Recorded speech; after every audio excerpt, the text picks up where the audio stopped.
Den of Thieves is the heist thriller from STX Entertainment that pits one shady group of bank robbers against an even shadier group of police officers that of course leads to one big ultimate showdown. The film opens with several fun facts about bank robberies in one particular area and states that so many happen in like a year, a month, a day, a week. So this is the bank robbery capital of the world. And I remember just thinking, what, Los Angeles? And then title Los Angeles. And I was like, oh, cool, this is exactly what I signed up for. From there, we witness a robbery be pulled by Pablo Schreiber's group that includes O'Shea Jackson Jr. and 50 Cent. They make off with some money and get away. We then get to Gerard Butler's group of police officers who then start to get on the trail and start pulling it together and do the whole police board with all the pictures and just try and form a plan to take these guys down before they can pull off their next job. Butler's character begins insinuating himself into the lives of the bank robbers and tries to push along the investigation while he's also dealing with his own personal drama. His first scene with his family, his wife leaves him in the most typical scene for this kind of film that has literally everything but the line, "I'm taking them to my sisters!" But then we go back to him, like, later on, like, tries to see his girl at school at the playground through the fence. I'm like, oh my god, this whole movie is so very cliche. You've seen this movie before. In fact, I've heard this movie is essentially Heat, a huge ripoff of Heat. I've never seen that movie.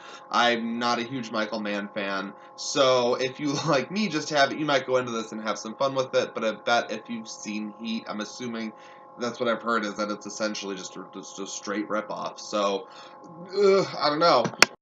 The main problem with this is that it really is a huge build-up to one major heist sequence that really is like the bulk of the film, as opposed to several heists.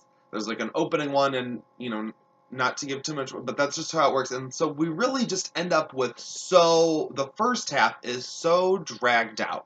Every single scene I noticed was completely milked for all it was worth. It was just every single scene seemed to be a sequence, and it just kept going and going when so much of it could have been cut. So many scenes could have just been cut altogether. This really should have been like the 90-minute slick heist film that it was presented to be, and it would have just been all the action, because we get all this character build-up put in that's completely just inconsequential. It just doesn't matter.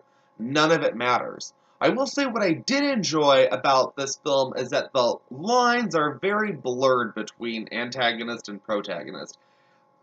Well, at least at first. I feel like there's you really get that the police officers are the bad guys. But then there's so much work put into Gerard Butler's character, and the way it goes, it feels like it is trying to tell you then who you're supposed to be rooting for. Like, you are supposed to root for the police at the end of the day, even though the robbers are more relatable and likable and their story is better. It's just didn't really click for me or mesh well at all. And then at the end, there's a stupid supposed twist that doesn't work for me at all. I just didn't think it actually fit. Listen, I'm not the biggest, like, heist film guy to begin with, I'll tell you that. But I will say this. I went to see this film about 10 o'clock last night, 2.5 hours long nearly, and I still managed to not really yawn that much. I mean, I did watch it, and there are some good scenes. I just think that this film should have really been cut, like, in half, and it would have been a better film. I give Den of Thieves a 2 out of 5. I think you might enjoy it and have fun with it. Certainly wasn't, like, bad. Just bad. It just wasn't good. So I would categorize it. Now, if you made it this far, thank you for watching.